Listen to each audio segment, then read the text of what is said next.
Dorud, beloved listeners. I'm Sindokt, and welcome to another episode of Echoes of Persia.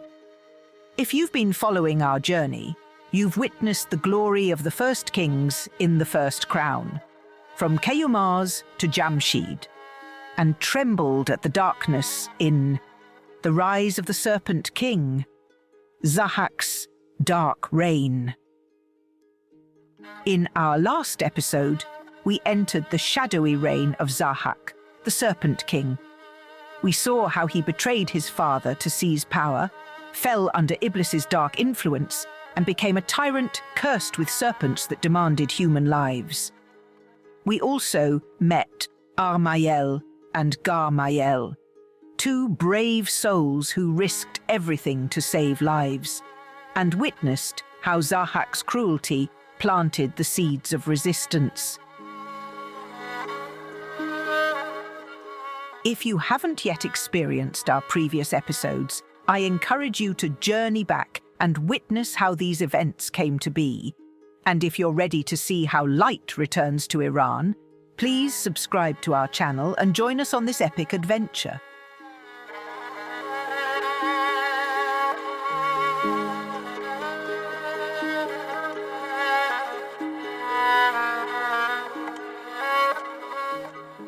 As darkness seemed to tighten its grip on Iran, a child was born who would change everything. Like a cypress reaching for heaven, young Feridun grew, divine glory shining from his face. I've brought countless children into this world, but never have I seen such radiance. The moment he drew breath, light filled the chamber, as if Jamshid himself had returned. He came to our world like rain to parched earth, like wisdom to an eager mind. Even the stars seemed to dance at his birth. But this miraculous birth was matched by another, that of the sacred cow Barmayeh, whose coat shimmered with every color imaginable. Her hide, by the Creator, look at her hide. Each hair catches light differently. Gold, azure, crimson. The wise men say such a cow appears only once in 1,000 years. Two miracles at once, a child bearing the divine glory and a sacred cow born to nurture him. Surely the gods themselves move against Zahak's darkness. The stars align as they did in Jamshid's time. Heaven itself bears witness to these births. But even in this moment of hope, danger lurked. Zahak's spies were everywhere, and soon they found Abtin, Feridun's father. Take him. The king will want this one personally. My son lives. That's all that matters now. My beloved is gone, but our son must survive. In him lives the hope of all Iran.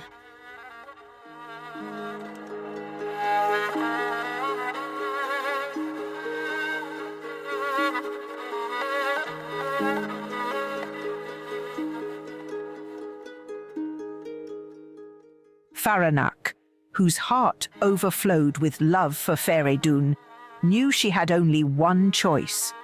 She ran to the meadow where Barmayeh grazed, seeking the sacred cow's guardian. Take this child as your own. Let Barmayeh nurse him with her miraculous milk. My soul itself will be your payment if you wish it. The stars themselves guided you here. Fear not, I will protect him as my own son, and Barmayeh's milk will make him strong. For 3 precious years, Feridun drank Barmayeh's sacred milk, growing strong under the watchful eye of the guardian. Each drop of the miraculous milk strengthened not just his body, but the divine glory within him. See how he grows, not just in strength, but in wisdom too.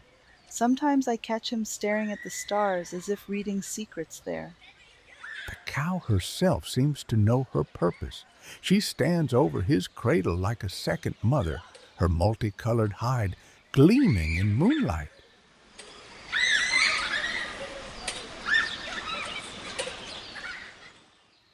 But this time of peace could not last forever. Dark forces were stirring, and soon this sacred sanctuary would face its greatest test. As Zahak's search intensified, nowhere remained safe. Spies spoke of a miraculous cow, of a child touched by divine glory. The shadow of the serpent throne stretched ever closer to the sacred meadow. The signs are clear. We must leave tonight. The mountains are our only hope now. My lady, the Alborz Mountains are treacherous. Few survive its heights. Better to die free on those sacred peaks than live as Zahak's slaves in the valleys.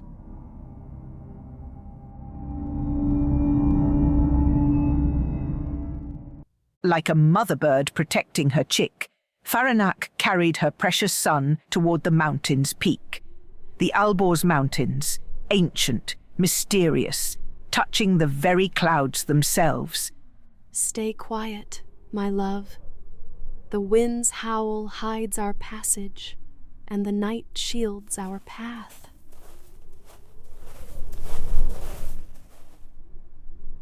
My lady, these heights are dangerous at night. Please, where can I find the holy man, the one who has renounced the world's troubles? High above the clouds, where eagles made their nests, lived a holy man who had long ago turned away from the world's corruption.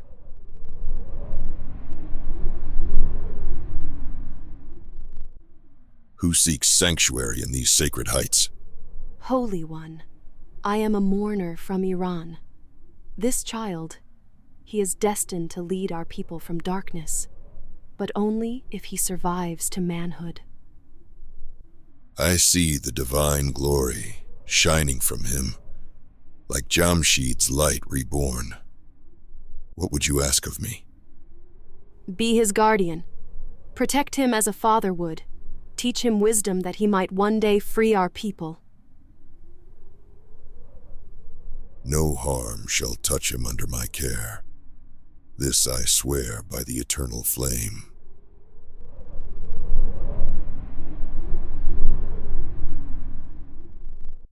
But while Feridun found sanctuary in the heights, darkness discovered his former haven. Zahak himself descended upon the sacred meadow. The sacred cow first! Let nothing survive. He killed Barmayeh with his own hands, his serpents feeding on her sacred flesh. Every animal in the meadow met the same fate. The tyrant's rage wasn't satisfied with mere slaughter. He burned Feridun's childhood home to ashes, as if trying to erase every trace of hope from the world. The nest is empty, but the bird has flown. Search every mountain, every valley. This Feridun must not live to see manhood. But what the tyrant didn't understand was that destiny, once set in motion, cannot be stopped by mere fire and sword.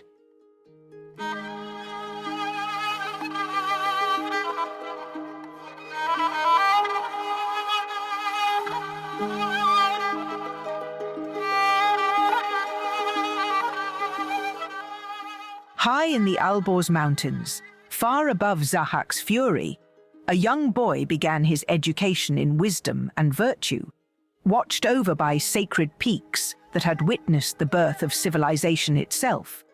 Remember, young one, the divine glory you carry is not just a gift, but a responsibility. One day, you will need both the warrior's strength and the sage's wisdom. 16 springs had passed since Feridun found sanctuary in the mountains. Now a young man, strong as a lion and wise in the holy man's teachings, he descended from the heights, seeking answers that had long haunted his dreams. Mother, I have come from the mountains seeking truth. No longer can I live in the shadows.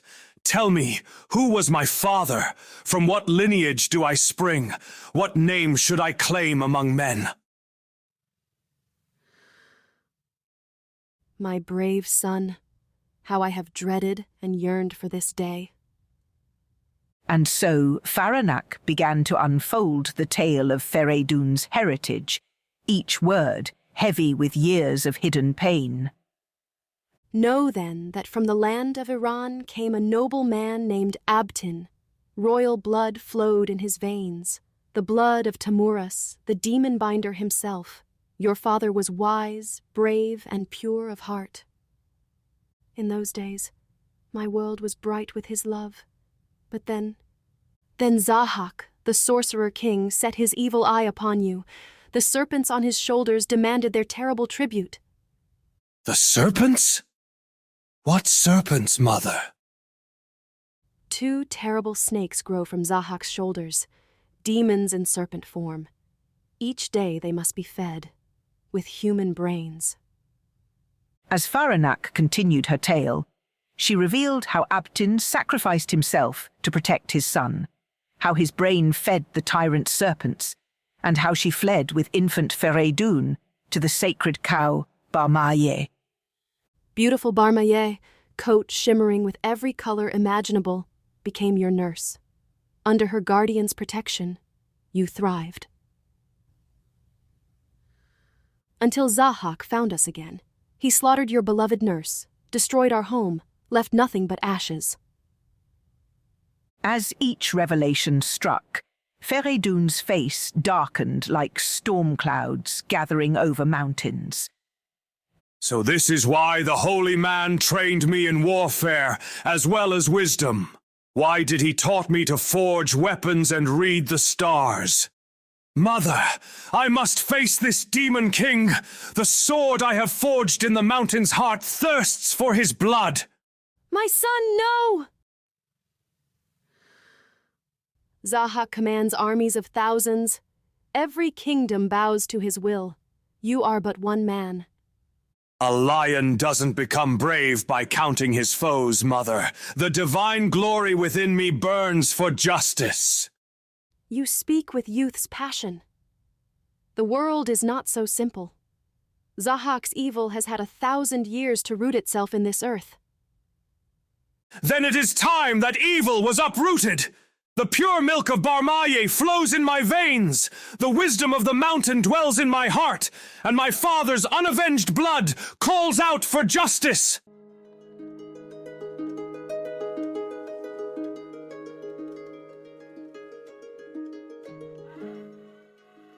Thus does fate work its purpose. Through a mother's protective love and a son's righteous anger, through sacrifice and survival, until the moment of destiny arrives.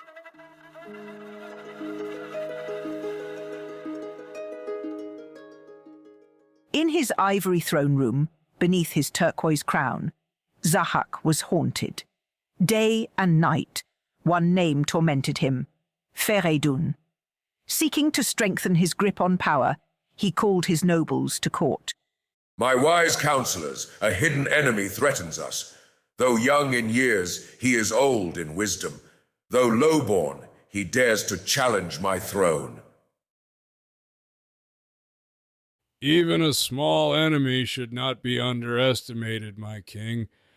The smallest spark can set a forest ablaze. Zahak demanded a declaration be written, a testament to his just rule, to be signed by all the nobles and wise men of his kingdom.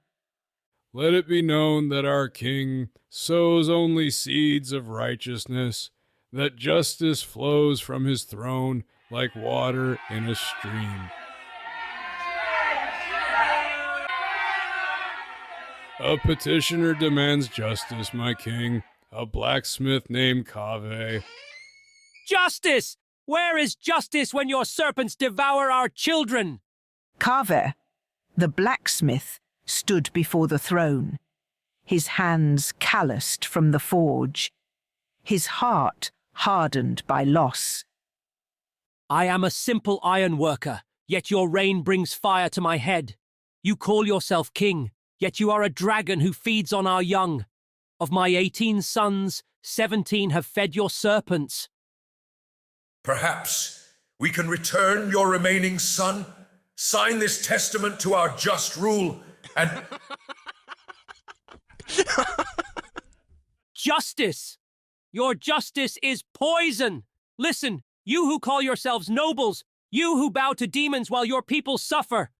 Kaveh tore the royal declaration to pieces and stormed from the court, but his defiance was only beginning. People of Iran, how long will we feed our children to serpents? How long will we bow to darkness? Taking his blacksmith's leather apron, the simple piece of leather that protected him at his forge, Kaveh raised it on a spear as a banner of rebellion. See how they gather. From every alley, every home, the people flow like a river to Kaveh's banner. To Feridun, to the one who will free us from this demon king. Let all who love Iran, all who worship the Creator, follow this banner. When young Feridun saw this simple leather apron raised before him, he recognized it as a sign from destiny itself. Let this humble banner be adorned with gold and jewels.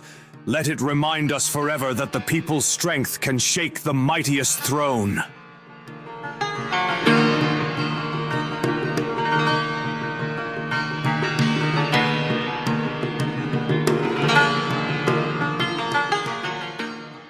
And so, the Kaviani Banner was born, the sacred standard that would lead Iran's armies for centuries to come, from a blacksmith's apron to the most revered symbol of Persian power.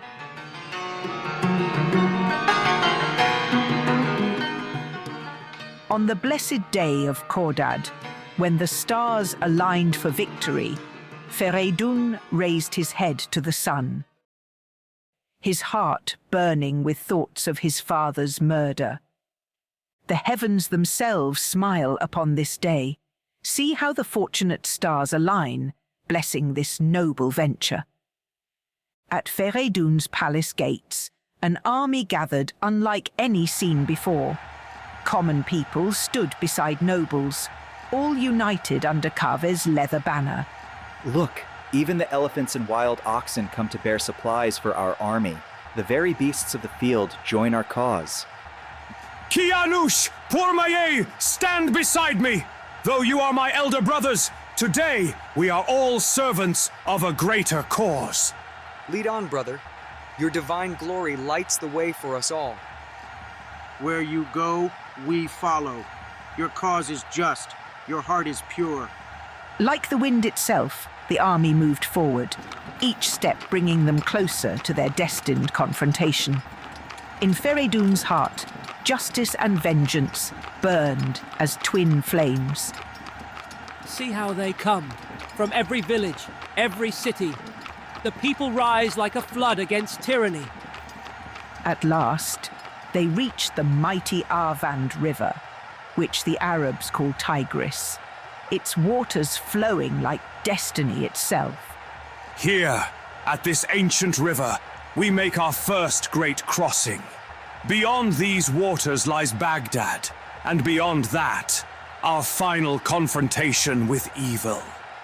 The Arvand River has seen empires rise and fall. Today, it witnesses the march of justice itself. They say this river has flowed since the world began. Today, its waters sing of victory. And so Feridun, champion of light, made camp at Baghdad's gates, preparing for the battles to come. The divine glory that once blessed Jamshid now shone from his grandson's brow, promising hope to a people too long imprisoned in darkness. At the banks of the Arvand, Feridun's army faced their first challenge. The young prince sent word to the river guards with characteristic courtesy. The victorious prince requests passage. Bring forth your vessels to ferry his army across. My orders from the Serpent King are clear. Not even a fly crosses without his sealed permission. So Zahak's corruption extends even to the ancient waters. Very well, we shall make our own passage. In that moment, the divine glory of his ancestors blazed forth. Mounting his mighty steed, Golrang, as golden as its name suggested, Feridun prepared for something extraordinary. Brother, surely you don't mean to... The waters themselves must choose. Will they serve tyranny or justice? Follow me, my brothers. Like a living flame, Feridun drove his horse into the rushing waters. The divine glory surrounding him seemed to part the very river itself. Even the waters bow before him, like subjects before a true king. Forward! Let no man hesitate when divine providence shows the way. The entire army followed, their blessed horses swimming through the mighty Arvand as if it were merely a garden stream. When they reached the far shore, their eyes turned toward their next destination, the holy city. There lies Beit al-Muqaddas, which our ancestors called Dej-hu-Dej, Zahak's mighty fortress. As they approached within a mile of the city, Feridun's keen eyes spotted something remarkable. See that palace, rising like Jupiter in the heavens. Its towers seem to scrape the very stars. Such grandeur built on suffering. Each stone was mortared with the blood of innocents. I fear this task may not be as straightforward as we hoped. The world itself may hold secret allegiance to this demon king. But Feridun's hesitation lasted only a moment. Raising his mighty ox-headed mace, he spurred his horse forward. He charged like a living flame. The guards scattered before him like leaves in an autumn wind. And so, the young prince, who had never known battle, stormed the very gates of evil's stronghold, calling upon the Creator's name for strength.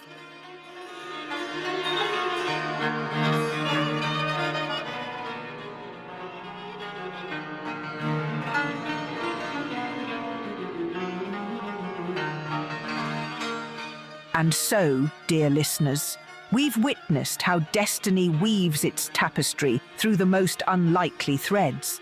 A mother's desperate love, a sacred cow's miracle milk, a holy man's wisdom, and a blacksmith's righteous anger. From the heights of the Alborz Mountains to the banks of the mighty Arvand River, we've followed Feridun's journey from hidden child to legendary leader. This tale teaches us that true revolution requires both divine blessing and human courage, both the prince's glory and the blacksmith's determination. The Kaviani Banner, rising from a humble leather apron to become Iran's most sacred standard, reminds us that greatness can emerge from the most modest beginnings.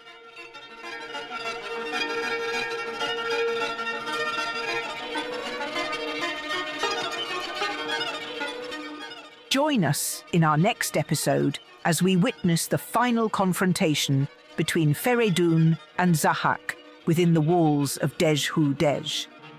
Will divine justice finally prevail over ancient evil? How will the prophecy that has haunted Zahak for so long finally come to pass? If this tale of hope and courage has stirred your spirit, please support our journey through Persian mythology by liking this video and subscribing to our channel. Your engagement helps us continue bringing these timeless tales to life. Until next time, this is Sindokt, reminding you that even the darkest night must yield to dawn's light.